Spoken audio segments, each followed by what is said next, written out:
कानपुर में इत्र व्यापारी पीयूष जैन के घर पर मिले जिस कैश को देखकर आप सोच रहे थे कि ये ब्लैक मनी है, उसे भारतीय एजेंसियों ने सफेद पैसा बताया है।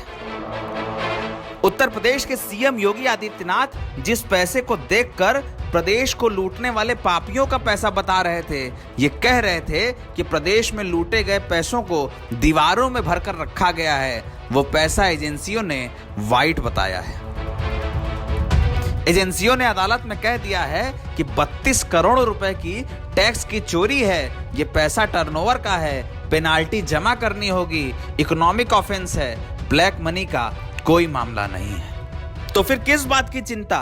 पीयूष के वकीलों ने तो पहले ही कहा था कि 32 करोड़ रुपए की टैक्स चोरी हुई है, पेनाल्टी के साथ 52 करोड़ रुपया होता है। बताइए किस खाते में जमा करना है, करा देते हैं जमा।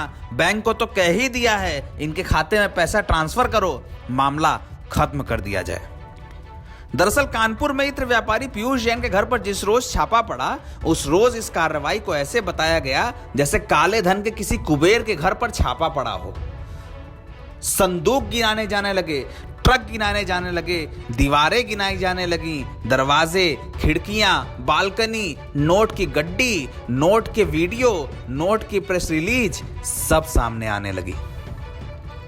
ये पहली रेड थी जब किसी रेड के बीच ही रेड का वीडियो सोशल मीडिया पर वायरल हो रहा था, मीडिया के चैनलों पर चल रहा था, सोशल मीडिया वेबसाइट्स पर चल रहा था। बाकायदा पीयूष जैन के घर के बाहर प्रेस नोट बांटे जा रहे थे। लेकिन जब मामला अदालत में पहुंचा तो डीजीजीआई ने साफ साफ कहा कि मामला इकोनॉमिक ऑफेंस का है, 32 करोड़ रुपए की टैक्स चोरी हुई है जिसका पेनाल्टी 20 करोड़ रुपए के आसपास है। पीयूष जैन के वकीलों ने कोर्ट में ही एक एप्लीकेशन दी, साफ साफ कहा कि जब इकोनॉमिक ऑफेंस है और 32 करोड़ की चोरी है, पेनाल्टी लीजिए, बताइए किस खाते में जमा करना है, कोई ट्रांजिट रिमांड नहीं, किसी प्रकार की कार्रवाई नहीं, मामला खत्म करिए। तो हमारे को पेनाल्टी बनना है, उस पेनाल्टी को देने का हमने एप्लीकेशन दी है कि साहब पेनाल्टी हमारे खाते से ले ली जाए, जो पैसा आपने सीज किया है। टोटल रिकवरी कितने की दिखाई है? टोटल रिकवरी इनके दिखाने पे हम नहीं जाएंगे। इनका कहना है कि 32 करोड़ की जीएसटी हमारे खिलाफ बन रही है चोरी।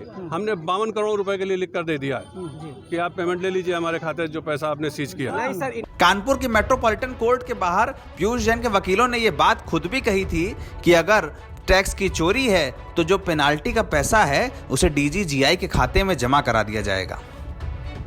जानकारों ने कहा है कि अगर इनकम टैक्स की टीम इस कार्रवाई में शामिल होती तो यह मामला ब्लैक मनी का बनता, लेकिन अब डीजीजीआई ने कोर्ट में जो दलील दी है उससे केस इतना कमजोर हो गया है कि पीयूष जैन आसानी से बाहर आ जाएंगे।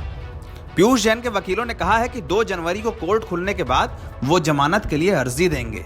डीजीजीआई की जो दलील है, अगर उस दलील पर विचार किया गया और अदालत ने अपना फैसला सुनाया तो पीयूष जैन अब आसानी से बाहर आ जाएगा। ब्लैक मनी जैसी कोई बात ही नहीं हुई, ब्लैक मनी जैसी कोई घटना ही नहीं हुई। डीजीजीआई ने अदालत में यही दलील दी है। पीयूष जैन की दलील है कि जो पैसा उसके घर पर इकट्ठा हुआ वो टर्नओवर का पैसा है जिसे कंपाउंड बेचकर 4-5 सालों में कमाया गया।